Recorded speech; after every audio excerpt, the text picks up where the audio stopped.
Munai terkejut dan segera mengangkat tangannya, namun embun beku di lengannya tidak kunjung hilang. Munai panik. Dia berlatih keterampilan berbasis es dan kebal terhadap udara dingin seperti ini.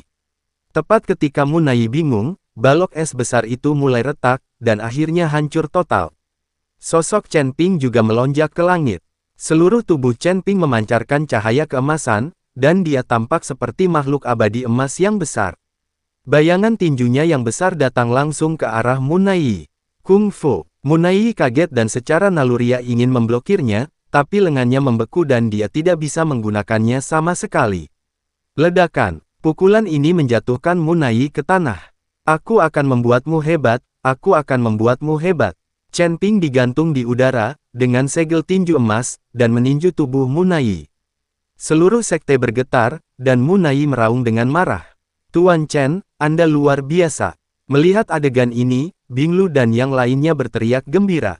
Ouyang Zhenhua dan yang lainnya memasang wajah terkejut dan berkata dengan tidak percaya, itu luar biasa.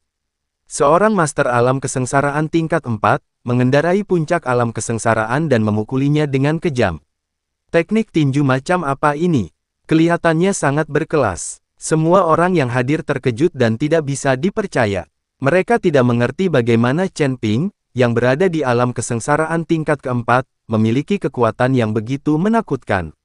Mu Yao dan anggota keluarga Mu semuanya tercengang saat melihat Munai ditinju ke tanah. Baru saja, diam-diam aku senang karena Chen Ping bukan tandingan Munai, tetapi dalam sekejap, situasinya telah berbalik. Mereka benar-benar tidak percaya bahwa Chen Ping masih hidup di es besar gelombang dingin. Pada saat ini, tubuh Munai telah terhempas ke tanah, tetapi Chen Ping tidak rileks sama sekali, dan pukulan terus menghantamnya. Pakaian Munai sudah compang-camping. Sebagai putri tertua dari keluarga Mu, meski sekarang dia dipukuli, pakaiannya compang-camping, yang membuatnya. Munai tidak tahan. Wajah Munai memerah dan dia meraung seperti binatang buas. Segera setelah itu, gelombang kabut putih dingin meletus dari tubuh Munai, membungkus tubuhnya. Dia tidak bisa membiarkan siapapun mengeksposnya begitu saja. Penghinaan seperti ini lebih buruk daripada membunuhnya. Aku ingin kamu mati, aku pasti ingin kamu mati.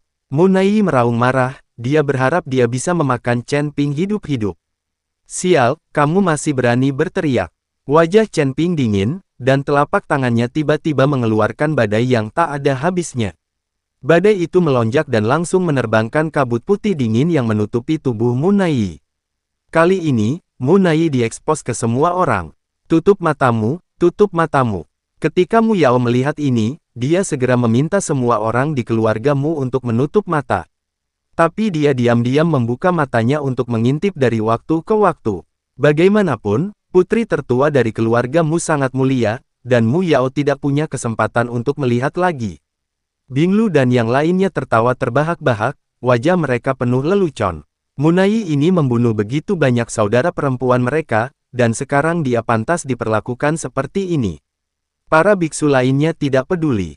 Mereka semua membuka mata lebar-lebar dan mulai mendiskusikannya secara kritis. Seperti yang diharapkan dari wanita tertua dari keluarga Mu, kulitnya sangat bagus. Lihat betapa putihnya warnanya, mungkin karena melatih keterampilan tipe S. Seluruh kulitnya sangat jernih. Kali ini sungguh tidak sia-sia. Meski aku tidak mendapatkan harta apapun, aku bisa mengapresiasi sosok putri sulung keluargamu, dan aku akan mati tanpa penyesalan.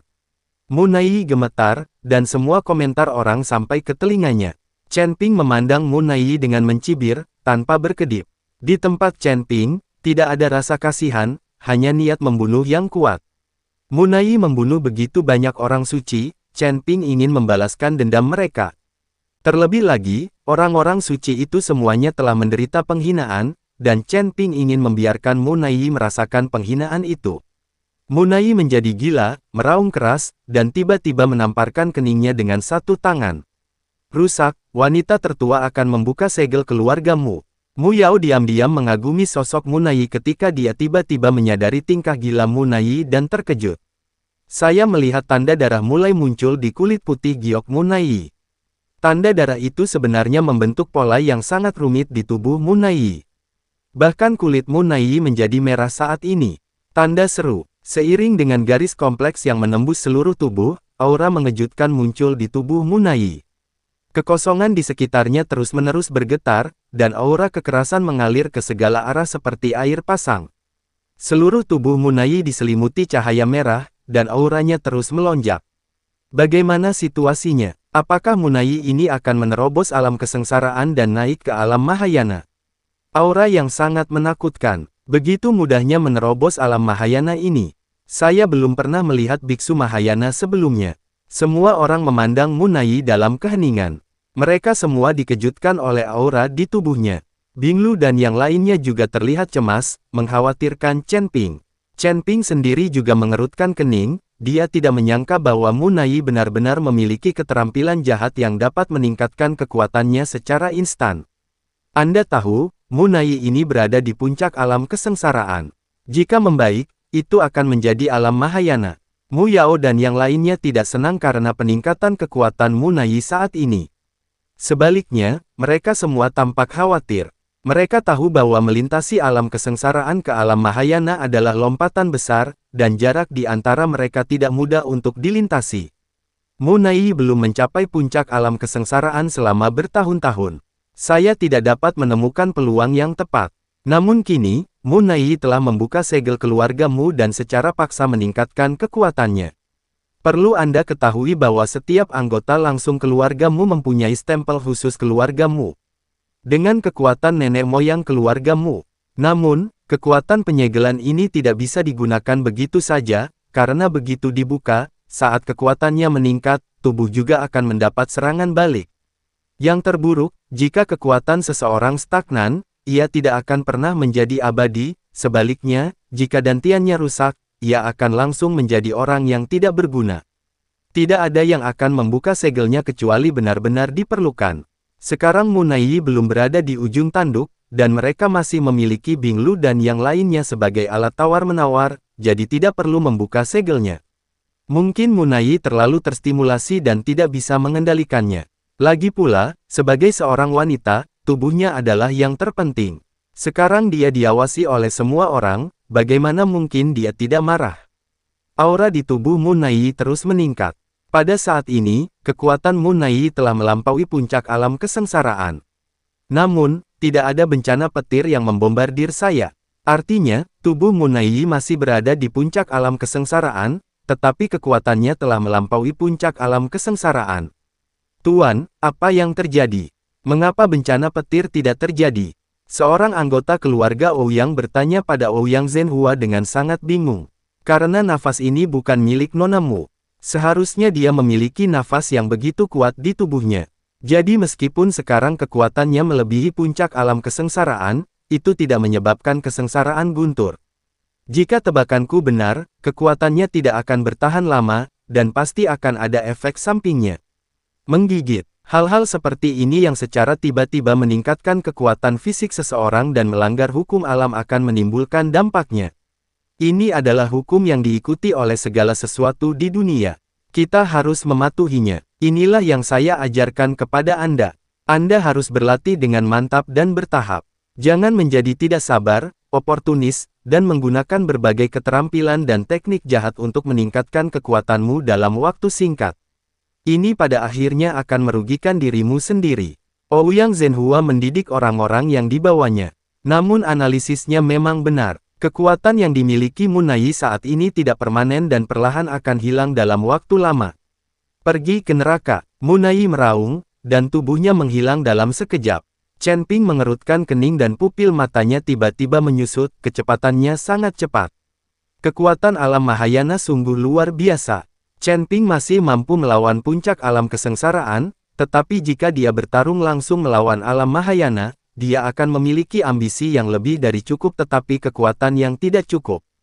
Anda tahu, seiring dengan peningkatan seseorang ke tingkat yang lebih tinggi, kekuatannya akan meningkat secara eksponensial. Terutama persimpangan seperti celah dari alam kesengsaraan ke alam Mahayana. Anda harus tahu bahwa semakin tinggi alamnya, semakin sulit untuk menerobosnya. Beberapa orang hanya bisa terjebak dalam alam melampaui kesengsaraan sepanjang hidup mereka, dan tidak ada cara untuk menerobos alam Tao Mahayana. Setelah menerobos alam kesengsaraan, seseorang menjadi tubuh semi-abadi, dan tidak jauh dari menjadi abadi sejati. Seringkali setelah mencapai alam Mahayana, baik keadaan pikiran maupun pemikirannya juga berubah. Para beku setelah alam Mahayana akan lebih memperhatikan budidaya, mereka hanya selangkah lagi dari keabadian. Godaan dan keinginan yang abadi akan semakin kuat. Inilah sebabnya mengapa di dunia para dewa dan manusia jarang terlihat biksu Mahayana berkeliaran, kebanyakan dari mereka berlatih dalam pengasingan. Jika tidak ada yang istimewa, seorang biksu Mahayana tidak akan berlarian. Kepala istana-istana Guanghan adalah pengecualian. Bagaimanapun, dia memikul tugas penting untuk membangun kembali istana Guanghan, dan tidak ada syarat baginya untuk berlatih dalam pengasingan. Chen Ping tiba-tiba mundur, tidak berani mengikuti Mu Naiyi secara langsung. Jika lawan telah mencapai alam Mahayana, Chen Ping akan tetap sadar diri. Melihat Chen Ping tidak berani mengambil tindakan dan terus mundur, Mu Naiyi berkata dengan dingin, "Coba saya lihat di mana lagi kamu bisa melarikan diri." Disertai dengan suara keras, udara dingin putih yang tak terhitung jumlahnya langsung mengalir ke sekitar tubuh Mu Naiyi, langsung menuju ke arah Chen Ping. Tanda seru, ekspresi Chen Ping serius, dan dia melambaikan serangkaian api yang kuat, membentuk dinding api di depannya. Cara terbaik untuk menghadapi udara dingin ini adalah dengan api. Udara putih dingin terus-menerus menghantam dinding api, mengeluarkan semburan suara menderu. Chen Ping mengertakkan gigi dan terus mundur. Melihat ini, Mu Naiyi berteriak keras, dan kabut dingin di tubuhnya muncrat lagi. Namun, kali ini kabut dingin yang keluar dari tubuh Mu Naiyi ternyata berwarna-warni, bukan hanya putih. Semua orang kaget saat melihat pemandangan ini. Saya tidak mengerti bagaimana kabut yang sangat dingin ini bisa memiliki warna lain. Terutama Binglu dan lainnya, mereka belum pernah melihat kabut dingin berwarna-warni. Kabut dingin mengembun menjadi pedang panjang berwarna-warni di tangan Mu Naiyi, dan kemudian bergegas menuju Chen Ping. Rusak. Setelah suara keras, dinding api yang diangkat Chen Ping dengan seluruh kekuatannya runtuh seketika di bawah kabut dingin. Tubuh Chen Ping juga langsung terlempar dan jatuh dengan keras ke tanah. Chen Ping sedikit mengernyit, dia bisa merasakan betapa kuatnya aura Mu Naiyi saat ini. Jangan berhadapan langsung dengannya. Orang ini menggunakan kekuatan eksternal untuk meningkatkan kekuatannya secara paksa.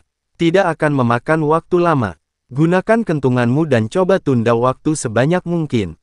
Saat ini, Raja Iblis Ciyun berkata dalam benak Chen Ping.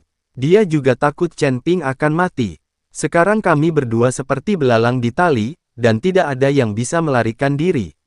Ketika Chen Ping mendengar ini, saat dia mendarat di tanah, dia mengaktifkan langkah pengendalian tembakannya, dan tubuhnya langsung menghilang, dan kemudian muncul ratusan meter jauhnya. Melihat ini, Mu Naiyi sekali lagi mengendalikan kabut dingin berwarna-warni dan bergegas menuju Chen Ping.